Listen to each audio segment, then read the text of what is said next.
On this episode of Powerful Jamaican Women, I am in the presence of one of the most recognizable, affable, and revered females in the Jamaica Constabulary Force. Ladies and gentlemen, SSP Stephanie Lindsay.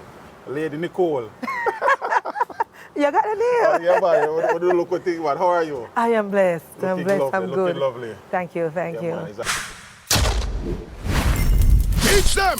Always make sure the message reach them! Well, it's a long story, you know. Yeah, It starts way back. But I mean, from my childhood, well, I'm a country girl. I'm from a community in Jamaica called Moko. So, you know, if I sound a little way, I'm from Moko in Clarendon. Yes. But a beautiful place in Clarendon, Moko. A lot of my early childhood, my life has always been about family. So I'm from a big family. I'm the first grandchild of my generation.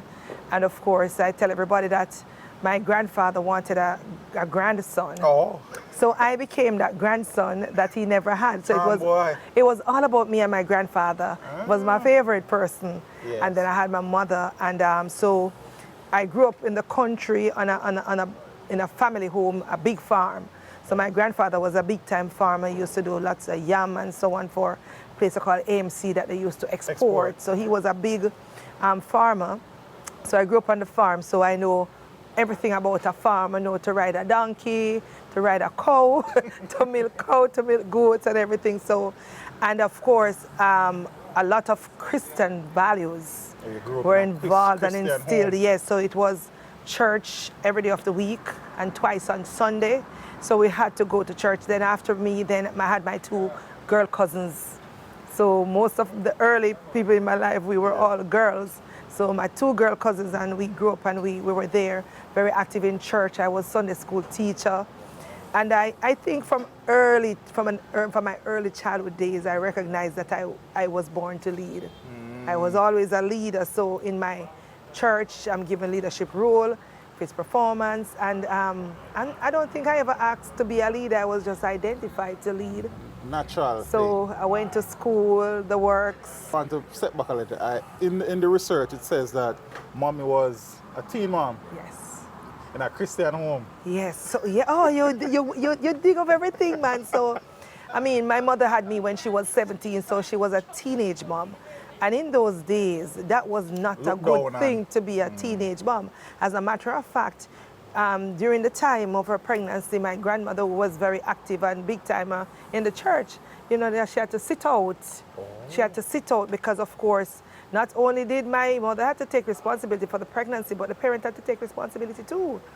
So before long, she was sent to Kingston, stay with some relative in Kingston, and she had me, and they insisted that she had to go back to school. She had to go to Kingston. So pretty much my grandparents took me at a tender age, maybe about 2 years old. So mommy would come all the time, provide the food and everything, but my grandparents raised me for the first about 10 years of my life.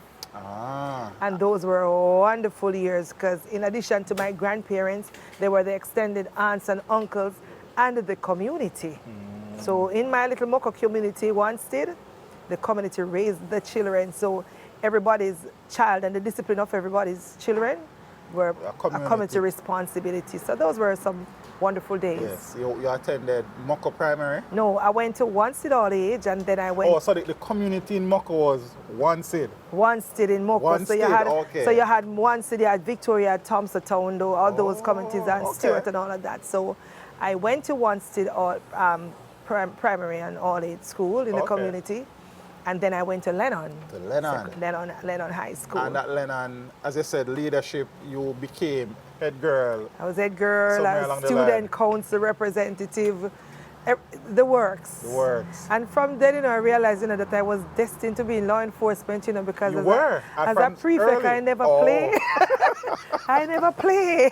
Yeah. But as the boys, I disciplined them. So I realized I had it in me, but my time at Lennon was very nurturing, and I had some wonderful teachers. One of the teachers that is always memorable to me was my English teacher, Mr. Ferron.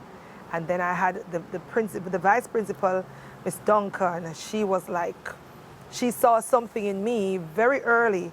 that I never saw in myself. Probably was too young to recognize it, but she would always push me to be excellent. I do my work and I thought I did good work, and she would make me feel so bad because it wasn't perfect. Okay. And I thought she was so mean. But now I understand that was bringing out the best. it was laying a foundation to recognize that there is no excuse for not being your best. Yes. So we kind of love that, you And know. the learning journey, I think, is normally at that time, your exit exam would have been CXC. We did But CXC and we did the secondary school education, SSC. SSCs, yes. So we do the exam, and I mean, I graduate from school as student of the year, top of my class, because I'm very competitive. Yes. If you put me into something, I'm going to try to score 100. And if I don't reach 100, I'm going to be in the 90s. But I'm very competitive like that. So I graduated from school, top of my class, and everybody wondering what I was going to do. So my teachers and everybody, they thought I should be an educator. Oh, they did? Because even in school, I used to teach other kids. I love math. Okay. So I used to teach other children math, and I had my 7th grade and 8th graders. We were big sisters to them, and they're looking up to me. So I really wanted to impact them. So I would teach them after school, and in my spare time, I would teach. And you can imagine, I would teach them. Yeah, well. I would teach them. Right, so they thought education was a pathway for me. But during maybe about grade 10, you have these different professionals who come to school and make presentation. And they invited a policeman. I don't know his name. I don't remember his name. But he came to talk about road safety and everything. And he was just very neat and well put together. And something about him struck me as, this sounds like a nice profession. So when they asked me to write an essay, what do you want to be when you grow up? And I write that I want to be a police. And my teacher said, you really? And I said, yes, I want to be a police. So whilst at the end of school, applied to Teachers College, applied to the police force. It so happened that at the time when I applied for the police force, the force was very short on female officers. So there was a push to recruit. So people had the experience of doing the test and waiting. Okay. I got called before I was ready because as a matter of fact, it was by default. I wasn't quite ready to join up yet. But a friend of mine said to accompany him to Kingston to do the test. So when I went to the place that they were doing the test, the sergeant, I think it was Sergeant Newman, who was administering the test, say, so how you not doing the exam too? So I said I didn't come prepared. So he said, you don't have any ID. So what you need is just your ID, and if you have a birth certificate or a passport, if you don't have it, and you can take 2 pictures outside. So I saw it as an opportunity. So of course I got the man outside with the big camera, take the instant pictures, and I had my passport with me, so I did the test. As fate would have it, the person who I accompanied didn't pass on that day, but I passed. So it seemed that I was destiny. It was just destiny, so. And I think at that time, you were about, what, 17, 18 at the time? Straight out of high school. Straight out of high school. Straight out of high school. So, I started doing everything, did the test, then I get called for medical, physical. Everything was just happening so fast until eventually they called that I should be a part of the police force way back in 1990. Remember, packing up your Dulcimina with all the things. Of course, it was suitcase by then, but, because if I said Dulcimina, watching not going to know what a Dulcimina is. Right. But pack your suitcase with everything. It was my first time leaving home, so going into an environment with 160 odd persons, 80 odd females, and the rest male, was a culture shock for me. But at first, I was ready to go home about 3 times. Was not my lifestyle, but I was trained in Cobbler, Manchester. That's a Spal inside. Right, because of the need to increase the numbers at that time, they had to open another training facility in Cobbler. So I was trained. There was a batch before me that was an all-female batch, and then I got to be on the next batch, which was mostly about 60-40% female, making up the majority. So I start get the tough training and the bad training and so. But in the beginning it was hard, but after a while, you know, when you know you can run up the hill and run past the boys and Farm boy ideas work out. You know, the farm life, you know, really help, you know, because you have the strength and the strength and the stamina to just leave some of the guys. So once I got into the mix of things and I realized I could outdo some of the males in the group, that was the motivation. That was the motivation. Yeah. So I tried my best. And where were you assigned first? Yeah, so my first, we spent 11 months in training. 11 months? 11 months in training, sunburn you, rain wet you, the works. The works. You go on the hunger strike, you do the rough things, but you're ready now for road. So my first posting was at Beatonfoot Division. That was downtown. So you would go there now and you'd walk the plaza, walk the beat and everything. So it was a good experience. I get to know a lot of people, meet a lot of people downtown all over the place. Some of them are still my friends today, 30 odd years later. So we did the beat patrol. That was good. I mean, we run downtown at the time. Oh, we run downtown. Yeah, we ran downtown at the time. Pickpockets and those persons couldn't exist because we were dominating the space. And I just see, just recently, new commissioner reinstituted the Beatonfoot. Okay. Yes. So that was a good experience. And then I went from Beatonfoot to personnel, went into administration, spent a couple of years in administration. And then Stationed where? At the commissioner's office, personnel division. So I did a stint there, probably about 7 years. Then I went to my first geographic division experience was Kingston Eastern Division. East Kingston? East Kingston. Of course, by the time I got there, because I had my administrative competencies, I was in the office again. I was in the office again. You had gotten your first promotion as yet? No, man, by then I got my first promotion. I got my promotion. At that time. I was corporal at the time. So I was corporal when I probably was about 5 years service and so I got corporal very early. Then I moved on to East Kingston. Then I spent some time there. Then I went to Area 4 headquarters, again, office. So I was like, okay, fine. But whilst at Area 4, I would get involved in other things. I love community engagement, doing things and so on.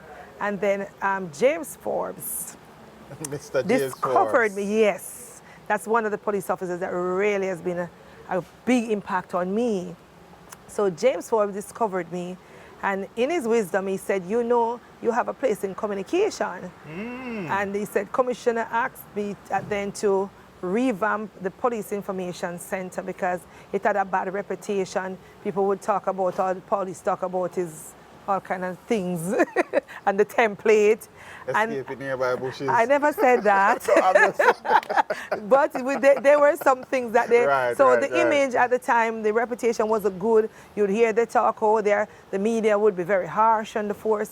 We're trying to reach the PIC and we can't get any response. So we needed to turn it around. So we came and we revamped that whole process and had the Constabulary Communication CCU. Network, the CCU.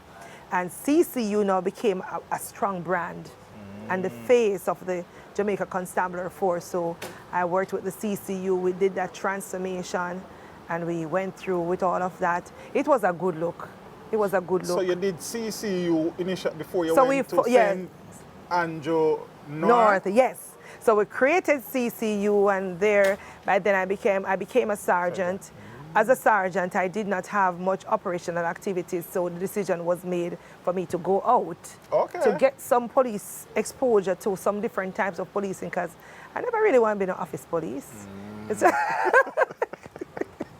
I wanted to be a real police officer, so I went to St. Andrew North, and when I got there at a time when they were opening the first modern police station, changing from a guard room to a reception area. And I remember the commanding officer said, this is where you're going to work. You are going to be the face of St. Andrew North.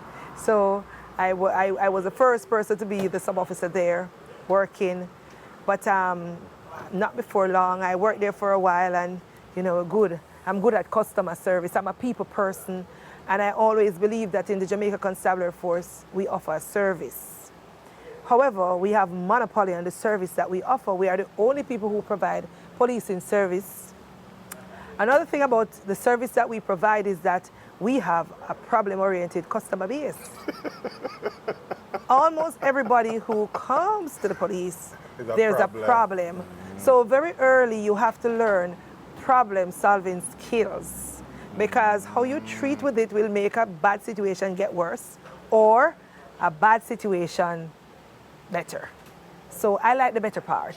So I always try to extend, because I always believe that to be a member of the Jamaica Constabulary Force is a big thing. It's a big deal. A lot of people don't like police because they can't be we. They can't be us. They love to be us and do what we do, but they just can't make the cut. So I never wake up one day and feel that as a female, as a police officer, I am less than any other profession. Right. No, man. So I carry that JCF pride with me everywhere I go. I put on my uniform and people would come and say, boy, officer, you look good, you're neat. Because at the time you see my there, and I never used to wear a skirt. I'm not a skirt girl. So in my police pants, and people say, oh, you're wearing pants? I say, yes, man. I have on my red seam pants and well, neat and nice. And of course, I'm a nails and ear person. Nice. My hair, I have to have my hairstyle up. So I have up my hairstyle, man, and going to work, because if you're representing a brand, you want to look good. If you're the face of a brand, then you must look good.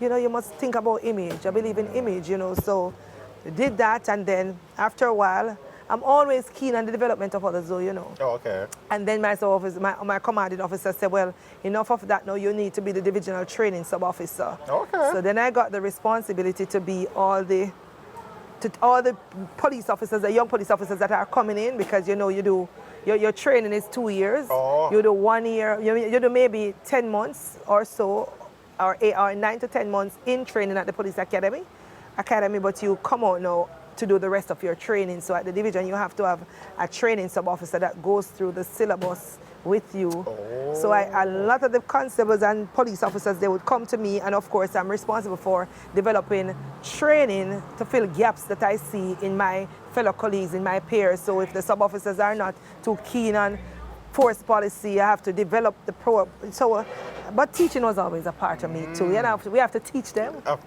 to teach them. Yeah, we have to teach them. So yes. I did the training. It's a long story, you know. So we did the training. It's a long story. So we did the training, and we have all of that. And some of my proudest moments is to see some of the people that I trained as a young constable, how they have excelled in the police force. Some of them are in the officer corps. Some of them have moved on to other countries and are serving other countries, being ambassador for the JCF, an extension of our product, as well as ambassadors for Jamaica. And I feel very proud. So I did that for a while, and that was good. Then AmCham, the American Chamber of Commerce. Well, back in those days, you had a community in Constant Springs, St. Andrew North, named Grand Spain. Or the Grand Project. Grand Spain Rough. As a matter of fact, Christine Amanpour from CNN came to Jamaica to cover some stories, and something was happening in Grand Spain. People were just dying. It was violent. And her headline was Grand Spain, the killing ground of Jamaica. And then the American Chamber of Commerce caught up on the story, did some work, lobbied the U.S. government to fund a community policing project that would change Grand Spain forever. So, of course, when they approved the Grand Spain project, it was the first project of its kind that the U.S. has done outside of country. So it was a big thing for Jamaica, and I know they have replicated that model many places. So I was asked to be one of the lead persons on the Grand Spain project. So now I take off my training hat, and I put on my roughneck hat, because we're going into Grand Spain. But, you know, a smile makes the difference in the baddest man's life, you know. A smile makes the difference in the baddest man's life. So when we started going into the community at first, you know, we used to have what you call a dovetail. So to respond to a domestic dispute, you had the dovetail, so it was 2 patrol vehicles going in the community all at once to ensure that they're not being fired on and they can respond. That's how bad it was. It was very hostile. And so it was always police and bad man and everybody at it. So they were our enemies and we never really too trust them. You know, we never too trusted them because they're always, yes. So it was that kind of relationship. But we implemented the community-based policing model.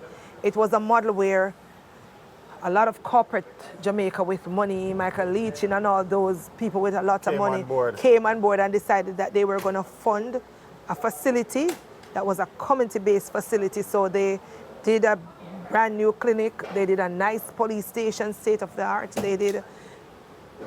And the police station is designed in a way that there's community space as well as police space. So it's a social intervention. So there were more than one reasons for police and citizens to be interacting. They put a post office inside of the police station. They put ATM machine inside of the police station. There's a paymaster there. So whether or not you want, so what you have to interact yes, with the police. and what it does for the citizens, it provided them a safe space. So you can come draw your money in the police station. Nobody go in trouble you. You collect your little money much, nobody trouble you. So it is all inclusive. And I worked at that Grand Spend community. I walked someplace. After a while, I mean, Birdsucker, Grand Spend Avenue, here, there, and everywhere. We mend relationships. Morgan Lane. When we went in there, there's Grand Spend Avenue and there's Morgan Lane. And they couldn't cross paths. Problem, you're likely to die to just go across the street. I remember the day when the member of parliament and the caretaker crossed the street and shake and hug each other. It was a celebration because that was not the norm. Is you over there and we over there and the police out in fire at all times. So I watched Grand Spend grow from that dovetail hostile situation to police officers walking around in Grand Spend in short pants, riding bicycle through the lanes and everybody hail you up. And we lock up some bad man and some runaway and some convert. Yeah, I go into Grand Spend now and I see them, they remember me because some of them were very youngster. We had a group around there that was a serious group and the leader of that group was an 18-year-old. And he had some little youngsters who could not go to school. The parents couldn't get them to go to school because he controlled them. I mean, unfortunately, he died violently years later, but we had to go in and take charge of that situation. But what was important was how we build relationships. Not just police and citizen, but citizen and citizen. I remember one night we went around there and we had this community. We would do these meetings called widely publicized meetings, where we take the meetings in the community and we invite the people to come out. And there was a family, and they never saw each other in about 5 years. Because one set lived over that side and the other lived on that side. And I remember when we went around and we picked them up and came, and it was like a grand reunion. And is that a big space? And trust me, I'm very pleased of what's happening. The community fixed. Grand Spend would never be what it was. Community policing at its best. Community policing at its best, because I mean, when we talk about community policing, people believe that community policing is just about clap and keep you. No. It's a philosophy where you work in partnership. So the problem of crime and violence, the JCF is not the owner of it. It's a societal problem. Right. So as a society, if you can get the different elements to come together, we can have solutions. If everybody sit back and say, you know, the crime thing is JCF thing, it's only 14,000 of us and it's over 2 million people. And we have many problem areas. So when we can get you to understand that if I obey my own rule of law and you follow your law and you follow your law, everybody law abiding. There's absolutely no need to have any criminals because we are all observing the rule of law. And it's something that we stress. So when we get these people and we didn't just went in there, we didn't go in there and just do something and left it.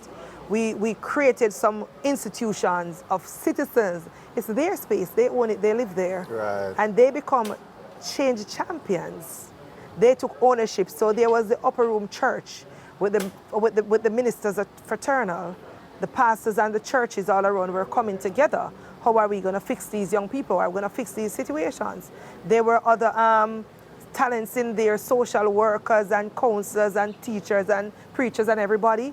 Everybody played a part. We had Maureen Seymour, Kingston Restorative Program, and he brought a library and some other things to the community. So what we actually looked at were things that were not there. And people probably never saw it as important because I guess if you don't have it, you don't miss it. So we had to change the culture by letting these people know how wonderful they are. They are just like anybody. We are taking kids from all over the place and we carry them to hotels and we carry them uptown and we carry them all over and they behave. So they just need to be exposed to a different way of life. And we did that and I feel proud. I drive through Grand Spain all the time and I don't feel afraid. Yeah. As a bad man, them know me and them know that when them come to jail, but them still going to get them respect because they are human beings, Right. but them at jail house. You know, I remember one day when it was like a scary moment. I had this guy in custody and he was charged with murder. But he was in, as a matter of fact, it was Constant Spring. Then I went to take over Red Hills. And like, them set this man on me. When by the time I was there, they transferred him to my jail. And I had it in my jail, but he was very violent. He wouldn't fight the other person. And I started taking him on and I just said, listen to me. You know, so, and I started having a conversation with him. Why are you so violent? Why this? So he started revealing. He had a horrible childhood and growing up. It's as if nobody has ever showed him any love and any respect. So he's constantly in that. And I reason with him, you know, you don't have to have this life. You don't have to choose this life. You can have a different life and, you know, because him give so much trouble sometimes, you know, him rude, curse the police and, you know, kind of feel that we are human beings and I'll just say to him, say, no man, make him go and curse. When people treat him good same way, just kill him with kindness. Just kill him with kindness, man, because you recognize that they're not going to reason at your level because they are not exposed at that level. So you have to meet them where they are. You just have to be very firm. Because you know a prisoner, a person in custody is not your friend because his only intention is to escape. So you can't lose. No, he wants his freedom and if you give him the opportunity, he will take it. The unfortunate part of it is that he's taking your job with him. So I could not afford that. So I remember sometime after, maybe 2 years after, I went to Pavilion Mall and I parked downstairs and I parked my car. And I was walking towards my car and I see this man standing at my car. Him just stand up on my car and I never liked the idea. So I went and I walked around and I came back and he was still there with a little boy. So I decided, what is it that I'm going to do? Is that I'm going to be, it never looked right. So I never recognized him fully because he had on a cap and stuff like that. So I called one of my colleagues and I said, I don't know, I see this man sat up on my car and so I said, all right, don't go to the car. And they sent a patrol and they came and I walked towards the car. So once I stood there and I was kind of a little fearful, you know, because you're out the road now.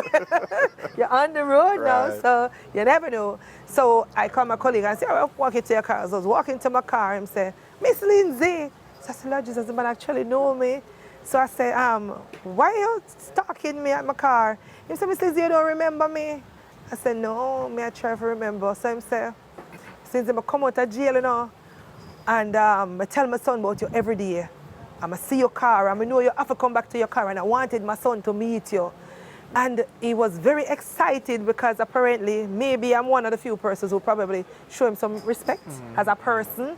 So even though he was in custody, he felt that I treated him well enough that he could tell his son, and he said, right now, I'm not into no badness. I'm a good father, and it's because of the reason why you're all with me. And I felt good because, you know, on the reverse, he could have been somebody that I treated very badly, and he was waiting to kill me.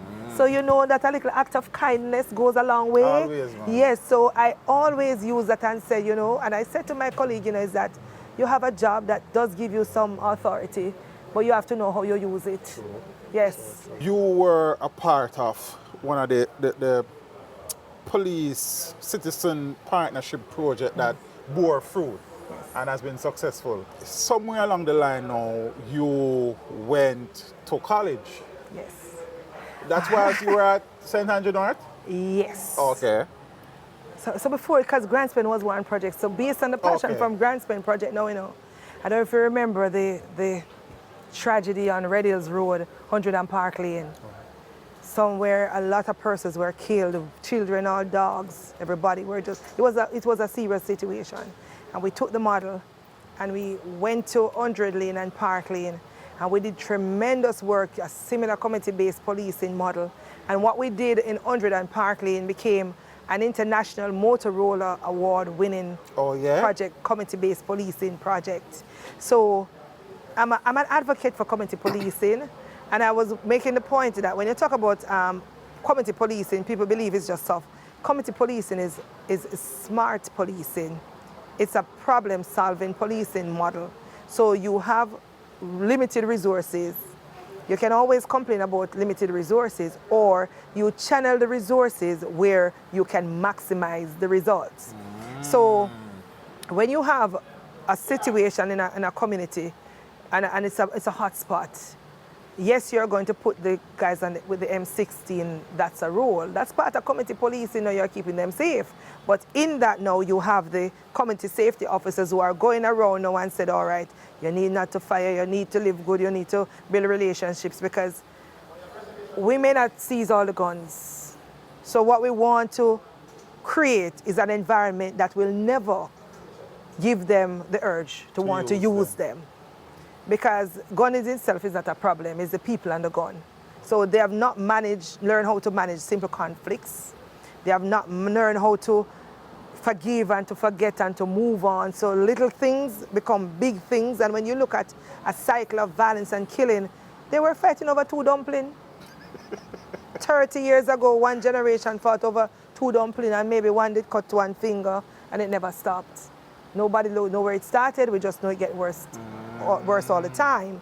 So we use that model, so we love the community-based policing model, and I know that it continues, and we have many communities right across Jamaica where it's used effectively to curb hotspots. Yes. So you were talking now about school. Yes, you went to Teachers College. Yes, so of course I still had that passion for teaching, but policing is it. So I went back to school. I went to the Michael University College. I went there first and did my teaching diploma. What subject area did you? I did Spanish, and I also did, and they had a course that was designed for police science, but I did management, yes. Okay. So we did that program, and then because as a trainer, and you really wanted to, I like theory. Okay. Because if you understand the theory, then you can apply any kind of practical gymnastics to it. So I went to the teaching diploma, and then I went back. After a while, I've been working in the schools. I was a school resource officer. I coordinated the program at the headquarters. So school safety program. School safety program, yes, the school resource officer program with police officers in school. So of course, I launched one of the first programs at Calabar. Okay. Yes, at Calabar. I remember when we attempted to launch it at first, a lot of the schools were so resistant about it because they think we were making their schools look bad, that you had police coming in there and you wanted to protect it and so on. And now, the list of school resource officer requests is so long because they realized that our reason for being there wasn't really to interrupt anything or to take over school, but really to lend some support to the school, especially the guidance council department. So that's a good program run by the Ministry of National Security, us, and the Ministry of Education. So I kind of felt like I wanted to be a principal for a bad school. Oh, you did? Bad school in the sense that, I understand exactly what you mean, man. The kids, because I don't like when a child is expelled from school. Because I believe that the school is one of the institutions that you should have control over children. They're at a particular age. And when a child at 13 misbehave or 14 misbehave and you expel that child from the school system, where does he go? What is the alternative? As a teacher, you can have a lot of conversations about that, but yes, you get what you're saying, yes, teacher. So where do they go? So I believe now that you should have a rehabilitation, because a lot of what you see in the school is a reflection of what they're exposed to at the community level. The only reason they're in school is because they are mandated to be in school. So they will come to school and disrupt school because they want to be expelled. Some of them love the badness, some of them lazy, some of them, school just don't make it, they want to hustle. And, you know, school is a part of the distraction, you know, for them. So I believe that when a child gets to a point that you have to think of expelling that child, there needs to be a program that you are going to go this school. We are going to put you in this program in school, and you're going to do a couple of terms with us, and we are going to fix you and put you back into normal school system. So it's not a boot camp, but it's a serious school. Aimed at rehabilitation. Yes, so when you walk into that school now and you see some serious looking principal like myself, serious, you understand? Because smile, I mean, you're not serious, you know, but you need to have that persona that people can believe that you're having a bad day doesn't mean I should have one. You know, so I can't smile about my day because I'm not going to adopt yours. So, you know, and I felt that there was a place because one of the person that I looked at was, we had I don't remember her name, but Kingston High. Kingston High was deemed one of the schools where they had described, I think, something like a failing school. And she went into that school and she did some serious work and changed the image of the school. People wanted to send their kids to school because they had some program. I remember we had 2 school resource officers there that worked the program with her. So I kind of want to use her model that she used there because she used a lot of social sciences and the different works to say that sometimes not every child is made for academics. Amen. And that is one of the things that in the school system... A broad brush approach, Right. So you have to look at a child and to see what is this child's strength. And play to that. And play to the strength. The child might want to be an athlete, and that's what they want to do. Can you bring glory to yourself and your family being an athlete? Yes. So you nurture what the child loves, and at the same point, after a while being an athlete, there's a pride to it. You don't want to be an athlete who can't read a contract. So you're going to be forced to get a little knowledge. So I always believe that you meet them where they are, and you try to bring them where you want to get them to go, as well as it's, especially for our boys. I think that is why I don't have an issue with boys' school vis-a-vis girls' school, because they both learn different. They both and they develop at different stages, and their appreciation for education is different at different stages of their life. So I wanted to be this bad school principal. So I did the school management and leadership program that qualifies me to. That's what I did my degree in Bachelor in Education.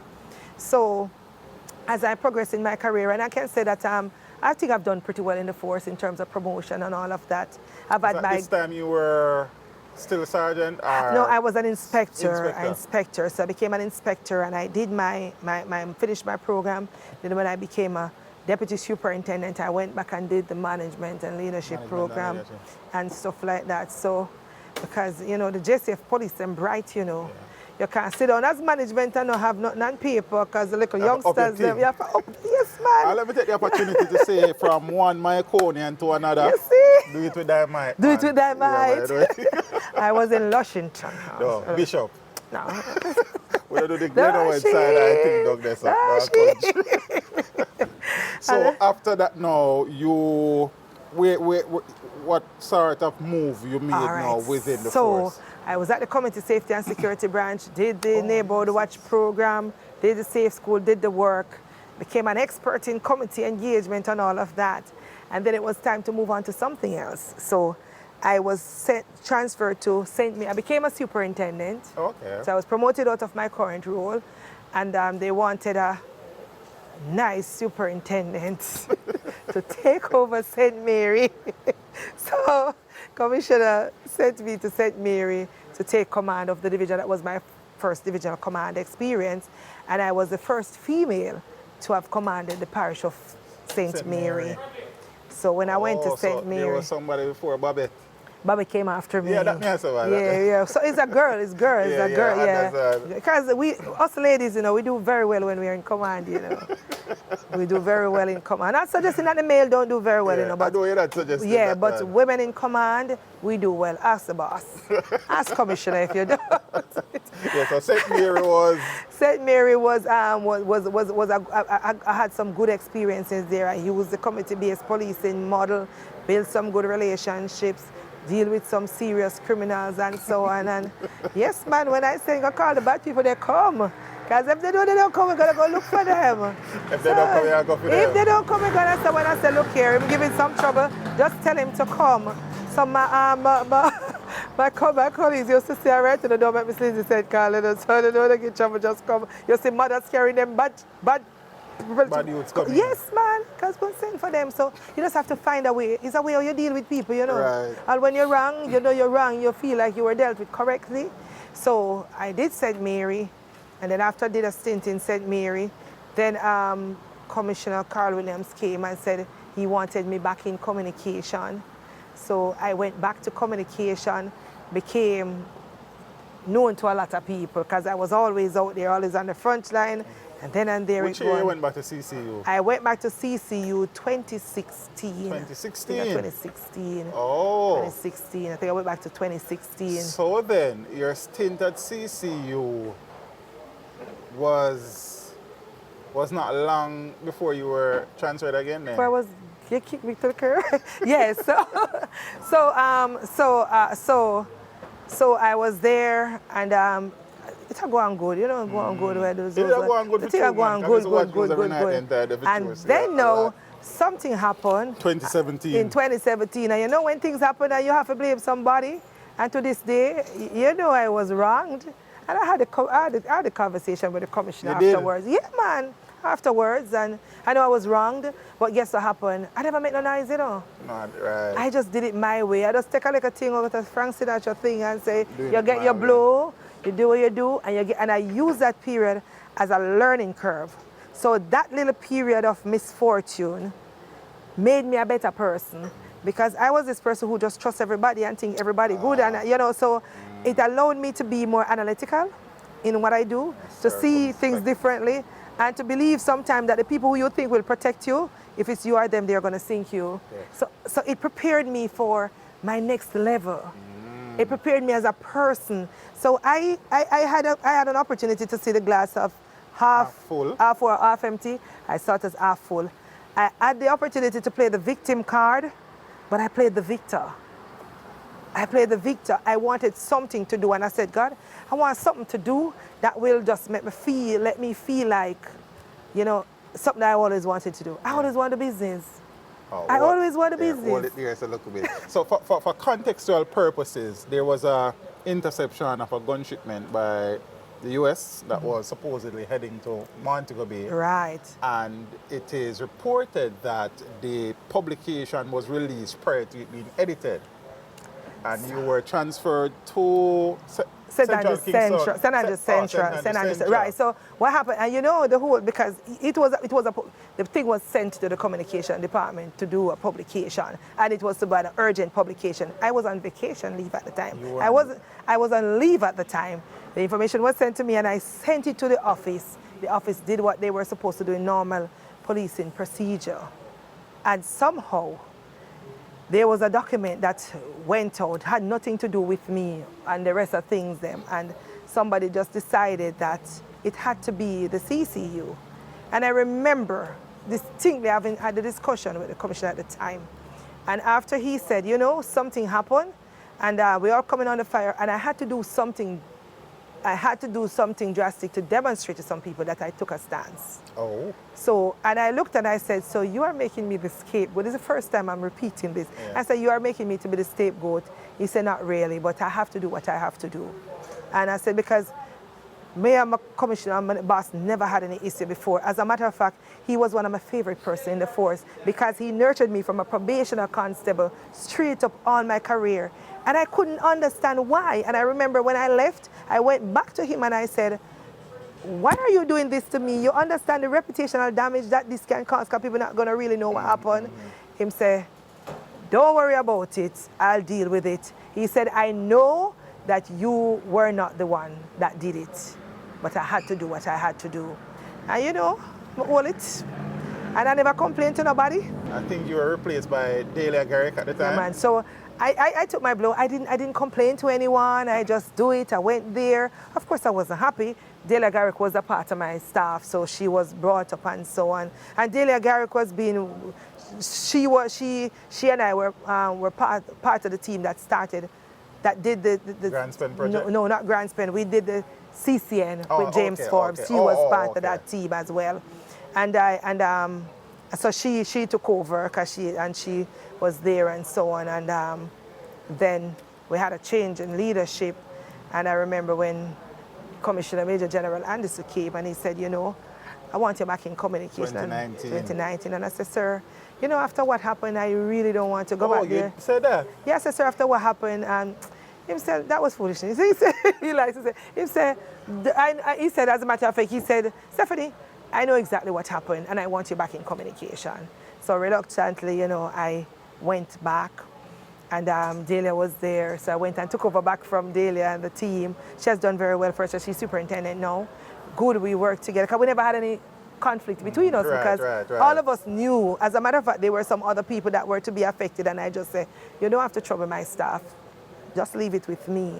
So I just defended them, and I said, I'm sufficient. I'm a big fish. So I'm a big fish, so I'm sufficient.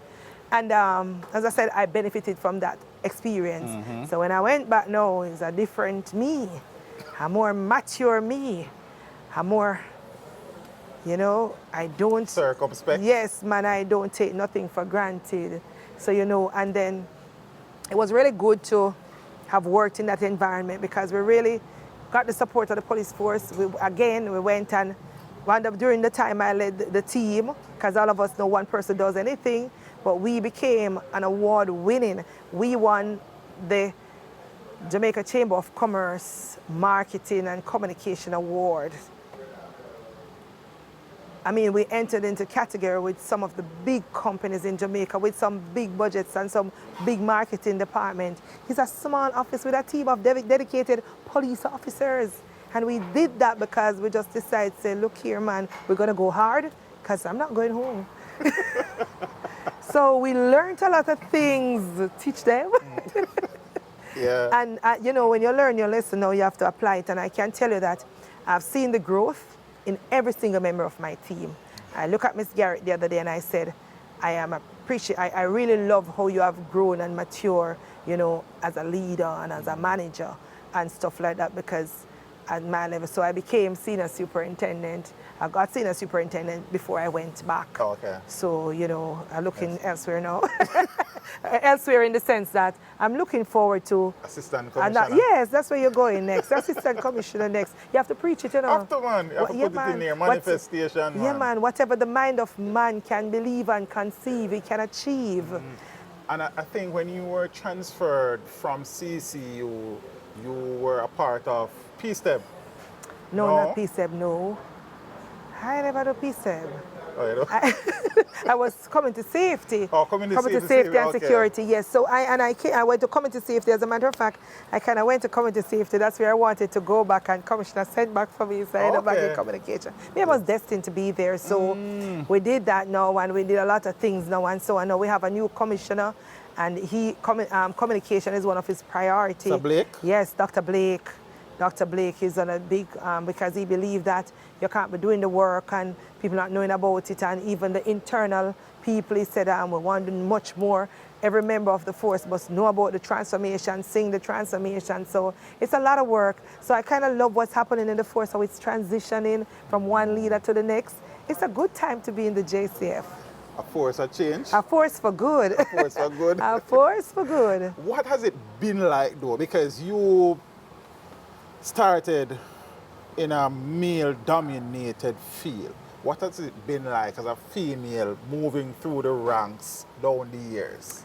All right, so as a female in a male-dominated organization, you have to be prepared to work hard. You can't come in there and believe that because you're a female, then you're going to be favored. It doesn't work like that in the JCF. So as I told you earlier, I am very competitive, naturally competitive. So I know that I'm going into a male-dominated organization. I know that there are about 50 male to 1 me. Yes. So I want to be in the top 5 in that 50. So there's going to be 45 males behind, because I'm going to be in the top 5. And I always aim to be in the top 5. We have to do exams to be promoted. Right. I've never been in an exam that I've never been in the top 3. It's either 1, 2, 3, right throughout my career.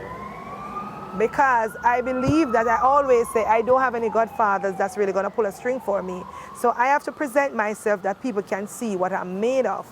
So I work hard, I study hard, I do my work, but try to stay on the straight and narrow. Not perfect, you know, Right. but None of us are. I try my best to be, and everything I try to be, to survive, you have to be knowledgeable. Don't bother take up, there's a system that I used to hear, oh, police work is copy work. I've never subscribed to that. I always say, because I remember when I went into mainstream policing, I was a very young sergeant. I had to supervise corporals that were corporals when I was in high school. So these are senior people to me.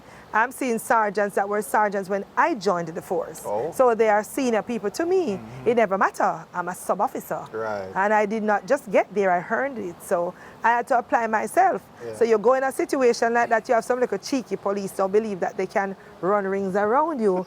But I know I always tell them that everything that is done in policing is written in a book.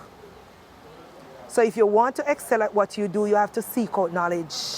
So when I want to know what law that I should apply, it is in the law. Go and read it. Yeah. I don't want nobody to tell me because you have been doing it 20 years and this is how it's done. Because a lot of times you're not doing it the right way. The laws have been revised, the policy revised, and you're not keeping up with the changes. So everything that you need to know about your organization, it is written in a book.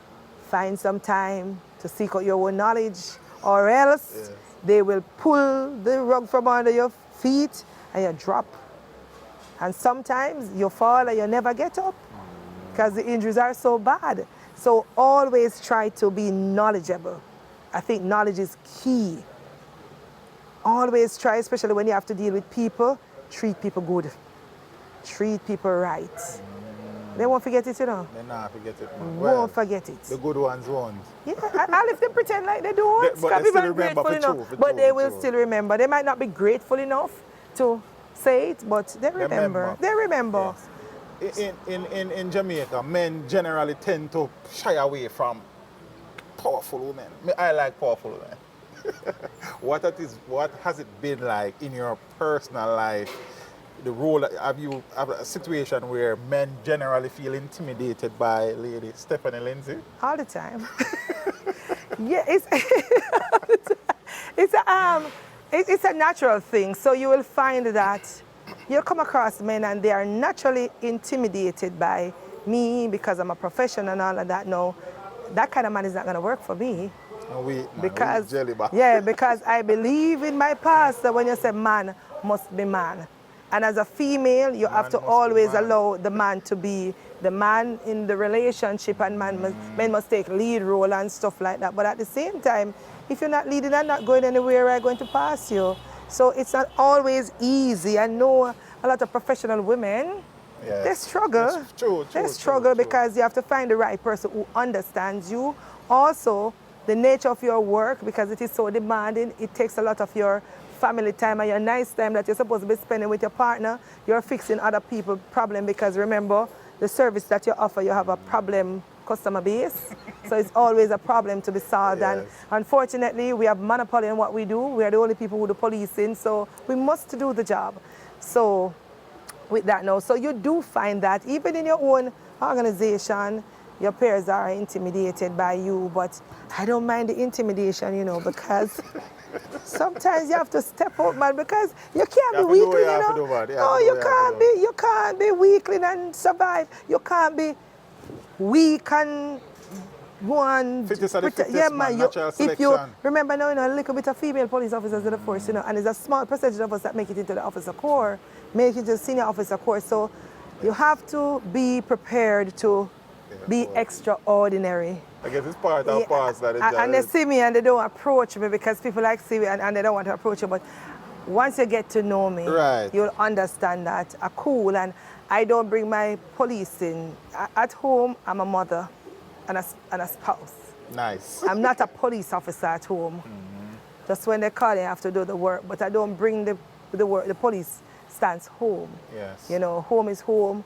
And home, and a lot of, I tell my colleagues all the time, I say, when you get home, your home is supposed to be your haven. So you must have no confusion, because the quarrel not going in my house, you know.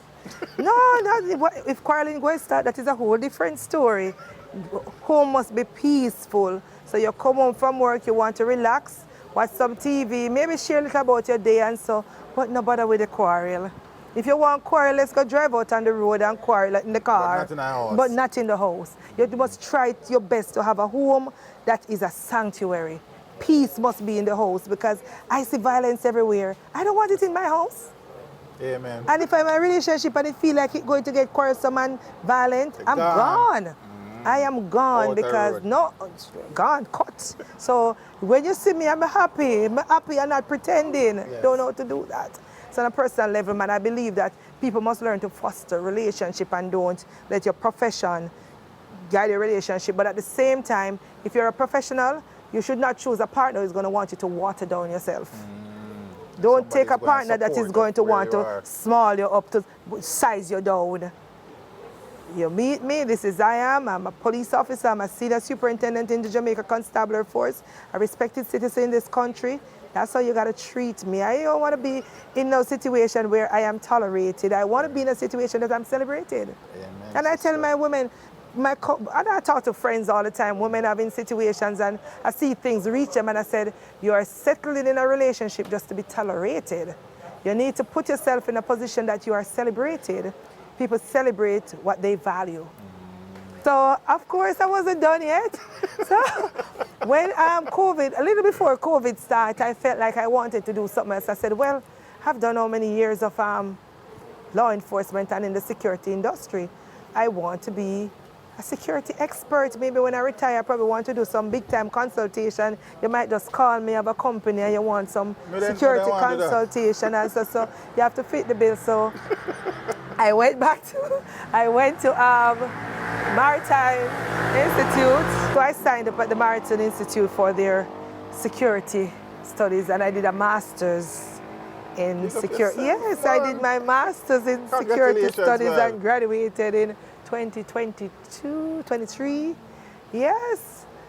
All COVID time, we did it. Thanks to Mr. Ellington and Mr. Hassan Thompson, who during my time at St. Andrew North, Miss North, Hassan Thompson was my commanding officer. He made me to be the best version of myself, constantly pushing me. Every day I big up Hassan. Hassan, James Ross, and some people really push me. When I feel like I can't go here, that's it. I say, Lindsay, you're a star can't hide. You're a star. And, you know, when your boss will work you out, and his supplement boosts you up. So he was my supplement, boosts me up.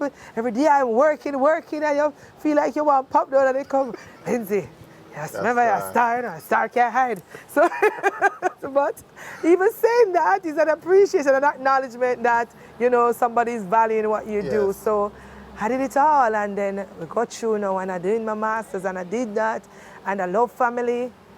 In between those busy time, I had three kids. My son is taking over business. So I had my daughter, Brittany, she's the eldest, and then came Bradley, and then Steshawn. Steshawn was jumping up and down all over the other day at KC. He's an high jumper. He was a silver medalist at champs. Yes. So life, I think life has been good. I face life with a sense of gratitude because I come from Moko. I could have gone anyway, but of course God has always been at the center of my life and what I do. And when I can't find nobody to talk to, you want to hear me, I have a reason out of stuff. Reason with your God. I reason with myself, there must be things that happen. Yes, man, you reason with your God, and sometimes you answer to, you know. You know, when you get the inspiration, you know, so you have to learn to have that balance. Yeah. What has motherhood been like, though, treating with the demands of professional work? Because I can imagine as being head of CCU, it is probably a 24-hour, 7 day of the week, 365 days of the year type of vibration. 4 o'clock every morning. Your day starts at 4 because people are calling to verify story overnight to bust it for the news. Want to have a newscast, so we need to get out. So it's a 24/7 job. There are times when you just go. But it's a balance. The truth be told is that your children suffer sometimes. Your family suffers sometimes because they don't get enough of you. So I'm in the building a career, and I have my kids, and for the good part of I was thinking about it to my 2 first children. Okay. And yes, man, so we're going on, and, you know, but we adopt, and I include them. There are times when I'm going to work, they're in my car. Yes, they're coming to work with me. When I used to do community safety, now we have to go to the country, they're in the car with me. So they have an appreciation of what mommy does for a living. Because one of the things, I don't raise my children to be entitled kids. I want them to understand that everything that they get, somebody made a sacrifice for them. So you don't treat things just casually when people do things for you. So they have an appreciation. I don't deprive them of anything, but they have to learn gratitude. Because a lot of these children nowadays, we teach our children to be entitled, and the mistake that we make is because we don't get a lot of time to spend with them, then we compensate with other things. No material things can compensate values. Children must learn values. They must learn how to sit at a dining table and eat, and how to treat themselves and behave as normal people when they go out. So you must find time to let them socialize the right way. So I always say to my kids, I want to graze you in a manner, because the nature of the work that I do, you never know which day mommy don't come home. Tomorrow you should be able to function, because mommy would have left you. Your mommy would have left you with some life skills that you can function. So I raise them to be dependent on each other. I said, the three of you, that's all you have, just the three of you. So we don't want issues. My kids can't fight and quarrel, you know. No, my kids cannot fight and quarrel, and they're big now. My daughter is 25, Brad is 22, and Session is, and they don't fight, and they will have serious conversation about issues, but they know when not to cross the line. You have to raise it. I believe when the Bible says you are to train up your child in the way the child should grow, that when the child becomes old, they will not depart from it. It's a powerful thing. And as parents, if we practice it, so I do. But what I try to do now is that we have the conversation, and no longer do I go for quantity time, we go for quality time. So we have a quality family time when we shut down, and it's us, and we're doing all manner of things, because I love when people are happy. I love when my family is happy. I'm a family person. I know you made mention of business earlier. We don't forget, we have come to that today, right? That's in it too? But yes, man, man. But you have been serving the Jamaica Constabulary Force for over 32 years. Yes. So much so that last year you were given a National Honor Meritorious Service. Yes. To the JCF. Yeah, that's an Congratulations, honor. man. Thank you. Put in the work, man. And I get some recognition at the national level. You want to see my name in Big Book Up by King's House. I've arrived. From Moko to King's House to Country girl. London. I was sent all over the place representing my Jamaica Constabulary Force, England, US, different places.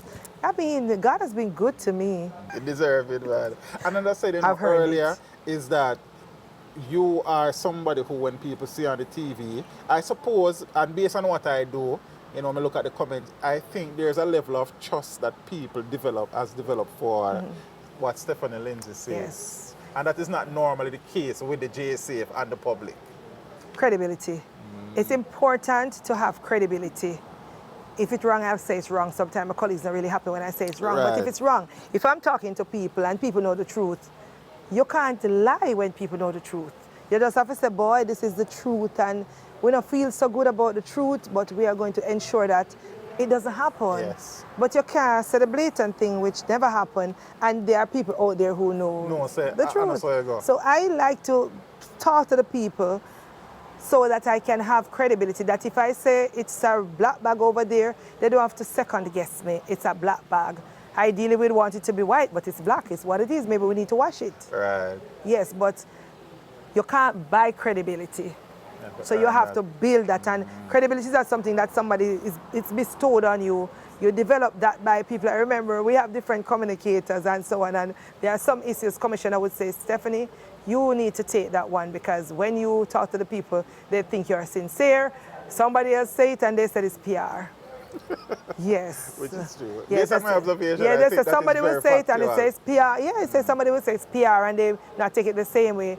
But because you have policing experience and because you have developed a reputation of sincerity and credible, you deal with this one. Said that when you were transferred from CC in 2017, you said you wanted to do something, and that is when you started. Yes. Your So business. yes, because at the time I felt I know I was wronged, and my boss tell me, you know, so I know I was wronged, and I didn't want to get angry.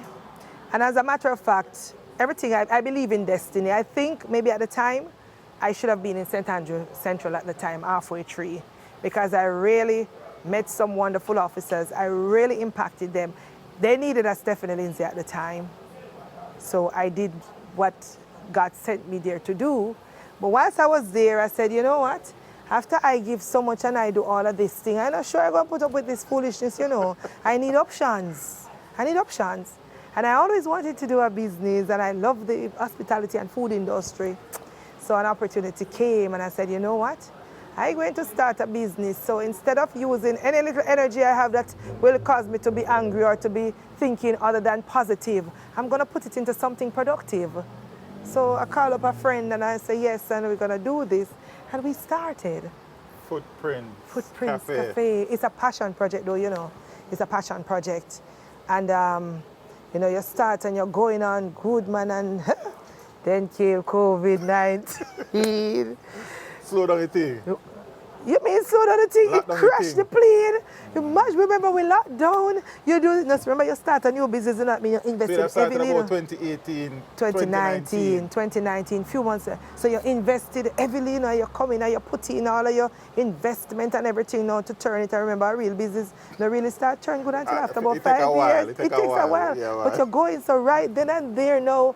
COVID came, disaster, we shut down. Food not keeping, nothing not keeping. You're just there and you have the biz and you have everything. But sometimes when you have some good people in your corner, You need that. you have some good people in your corner, so you have to work it through. And then when COVID started, you wonder how you get out of this, because you can't leave, so you might as well just stay. So we just start revamping. Once you're in Kingston, you need to find yourself at Footprints Cafe, where we are located at 5 Belmont Road.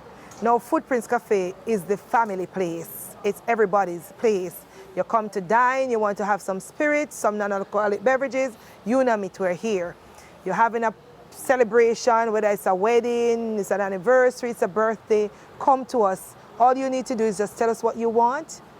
We work with you. We cater to every budget. A part of why we are surviving is that we cater to every budget and we customize your program according to how you want it to happen. So we do that. So we have our birthday club. We are one of the places that we do live music. So we have the different persons who come here every fourth Wednesday. Jaria. They have a live music and they showcase the best up and coming artists as well as seasoned artists. Established acts. We do a lot of partnership with outreaches. Okay. So Kiwanis, Rotary, different clubs, Alumni Association. We allow them to use the space to do their fundraising. Awesome. And we do a lot of give back because we believe we're blessed. I know that we are blessed. And sometimes you don't get more blessings by just receiving. It is through giving that you receive. So we try to give back. And for those out there who are interested in communicating, you guys are on the social platform. Yes. There's a number as well. Right. So if you want to call us, call 876-908-0041. Let me repeat for clarity. 876-908-0041. You can email us at footprintscafe18@gmail.com, or we are on Facebook, we're on Instagram, and we are Footprints Cafe JA. So Footprints Cafe JA, you can look out for us. We're here. Check us out. It's a nice space. We have both indoor and outdoor spaces. We also have private rooms that you can rent for your meetings. Okay. Air-conditioned rooms. So if you want private, if you want to come as a group, because we know sometimes you see where we are, where we're very secluded and private and so on. There are some persons who come, and what we practice at Footprint is that whatever happens at Footprints stays at Footprints. So when you come and you want to have a little getaway and a hideaway, just call us, make the reservation, and we will make sure that you're safe and you're all right. And don't have to worry about safety. We have that locked. Security, we have that locked. So it's just a nice place to be. I watch you, I follow you. I really appreciate it. And I know. I really I watch appreciate you and I that. follow you. And I'm happy that, you know, we had, from time to time, we link up. You know, it's your space. Whenever you want to do your big time interviews, you bring all your guests here and you know it's your space to just come and just do what you have to do. But I feel that it feels like a real privilege. The privilege is mine. I feel very privileged to be a part of your program. Oh, you're not done? No, I'm not done. Long story. You are somebody who has done a lot of volunteer work. You are a director of sorts for the Special Olympics. Special Olympics, yes. So I'm the regional coordinator for the law enforcement torch run. I'm a director for the Jamaica Special Olympics program. That's another passion project. It's a charity where we, in the law enforcement community, we raise funds and create awareness for persons with intellectual disability.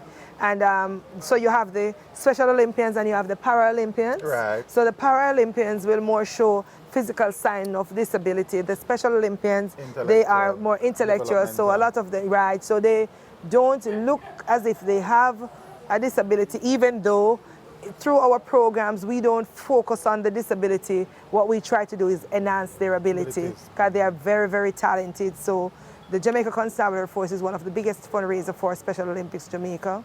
So we raise funds to ensure that our programs, they continue. Yes. I'm a Kiwanian. Right.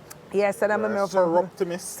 What is that? Surreptimists is a program for, it's a support group for women in leadership. Because sometimes women in leadership can be a very lonely road. Because oftentimes the women don't always support the women leaders. So, I've seen that. So we have our support group of females that we can share ideas and to develop strategies of how we continue to be oil as women leaders and not sink. So we do our thing. You need to talk to her. We do our thing. But it's true. Sometimes your hardest, the people who treat you the worst are our fellow female leaders. They will work for their men bosses and do everything. Fortunately for me, I don't have that experience with my female staff. Right. Yeah, Miss Garrick and Miss Taylor. No, my people, they treat, but they don't have any reason to because I treat them well. And that is so they would feel very guilty not to treat me well. So it's so important. So career-wise, you are moving on up. Yes. Business-wise, you are moving on up. Getting there. Blessing. Still Life learning. is good. It's Family-wise, we're good. Kids are We're going on. okay We're going on. And I have to say this in the interview, do you know? Because sometimes family is so important. And for me, I think I'm very blessed with a very supportive partner. My partner, Marlon Morris, he supports me in everything that I do. And there are times when I feel like, you know, I can't be bothered. So he's a serious businessman. He walks and he sleeps and he talks business. So when I sit to talk to him about business, I have to sound like a businesswoman and I will say, okay, we're not talking the JCF language now, it's the business. So he keeps me very focused and support me on the business side, support me in my profession when I have to go to school and I have to do all these things. So when you find the person who match up with you and support you, and I'm praying that continue to be the case because I'm grateful. I'm grateful because it's not easy to find the person that you get along with. So I'm very happy. And I thank you, Mr. Morris, for being that supportive and understanding person who understands that sometimes the work does get in the way of the family, in the family life, but it's all part of the development and the process. Supportive and understanding. Yeah, man. So we thank you. And I thank my children for being so understanding and not having anything bad to say about mommy because mommy miss a lot of things. So I miss a lot of special occasions, but I do try to be at most of them. Of course, I have 3 different children. My son now is the nice, loving one. My middle son, that's mommy, that's mommy's boy. Brad. Yes, and then my baby, Seshano, who is the spoil. He's the brat. He's spoiled because when he was born, he weighed 2 pounds and 3/4. 2 pounds and 2 pounds and 3/4. The smallest human being, and it gave me a different perspective on life and appreciation for life and appreciation for people in the medical field, because I think he died about 3 times. And I respect, I mean, the team at the university hospital. They did what they had to do, man, and there are days when we feel like it was not going to happen, but he has turned out to excel. He's bigger than everybody else, and he's just... Amen, so, and he makes no qualms to tell you that you have to treat me good because I'm a miracle child. But he is, in fact, a miracle child, and so he's all spoiled and everything. But it's all about love. Yes. If you know how to love and to love unconditionally, but first of all, as a human being, you have to first learn to love self. Because a lot of people, because we have not learned to love self, we don't find love because we are looking for self-love in other people. So to be that wholesome and holistic human being, you have to practice self-love. And if you love yourself, you'll know how to love others. And if you love yourself, you will know when you are being loved and when you are not being loved. So it's about love. Lady Stephanie, policing in Jamaica is very hard. And you have been the face of communication for the JSF. And I have seen the changes and differences that has made. We appreciate the service that you have given to the nation and continue to give to the nation. And it is people like you who will help to bridge that gap and that divide between the citizenry and the Jamaica Constabulary Force, because fighting crime is everybody's business, and we need a partnership. And what you have done in your professional, your personal life is amazing. Appreciate what you're doing for the country, man. Big up yourself. And I hope that the desires that you have career-wise and the business reach where you envision it, man. Thank you very much, because we want all of Jamaican to just come together and just support him and support the Jamaica Constabulary Force, because it's a big task. We can't do it alone. We don't pretend as if we have all the answers, but we know that collectively we have the answers. So it's about each of us helping each other. The Jamaica Constabulary Force is a big deal. We respect the rule of law. We respect the rights of all, because we are a force for good. Lady Stephanie, it's a pleasure. Appreciate the time and appreciate what you're doing, and all the best in all the endeavors, and continue to be a powerful Jamaican woman, man. Teach them. Make sure the message reach them. That is it. It has a buzz. Give yourself, Lady Stephanie.